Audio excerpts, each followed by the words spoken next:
Chers amis, Erev Shabbat Shalom. Si l'on veut donner un titre à la paracha de Korach, la paracha de la semaine dernière en Eretz Israël et de cette semaine en Chutz La'aretz, on pourrait dire que la Torah nous inculque la hiérarchie dans le clan Israël. Et cela en commençant à nous décrire l'opposition au sein du clan Israël qui a abouti à de nombreuses preuves que HaKadosh Baruch Hu lui-même est celui qui a mis en place cette hiérarchie. Puis, la Torah nous enseigne les différents avantages qui découlent de cette hiérarchie sous la forme des différentes matanot keuna, comme la terouma, le maaser, etc. Au début de la parashat Chukat, la Torah nous enseigne aussi la différence de hiérarchie intrinsèque qu'il y a entre les Bnei Israël et les Goïm, comme le dit le Pasuk Adam ki yamut ba'ohel.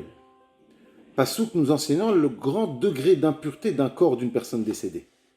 Rabbi Shimon ben Yochai tire de ce pasuk l'enseignement suivant. Atem kruim Adam, ve'en akum, ve'en ovde kochavim kruim Adam. Vous, les Bnei Israël, êtes appelés Adam, mais les Goïm ne sont pas appelés Adam. La Toum'a, l'impureté, qui réside sur le corps d'un juif mort, ne réside pas sur le corps d'un non-juif décédé. Il nous faut comprendre pourquoi la Torah a décidé de nous enseigner une telle différence fondamentale entre le juif et le goy, justement quand on parle du décès de la personne.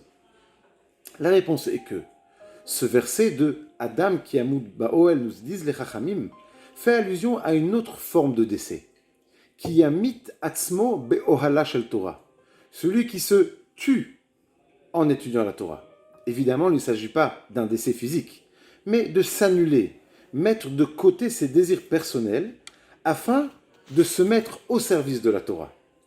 Pourquoi est-il nécessaire de faire de tels efforts pour acquérir la Torah? La raison est que la Torah est rouchanite, spirituelle. Et pas n'importe quelle spiritualité. Elle est la parole d'Hachem. La Torah est là pour nous transformer la personne. Ayant un col matériel, des besoins et des désirs matériels, en personne spirituelle. En personne pouvant réellement se rapprocher d'Hachem. Afin que la Torah puisse pénétrer dans la personne, il faut qu'il opère un changement dans son comportement, qu'il laisse la Torah le porter et le faire monter.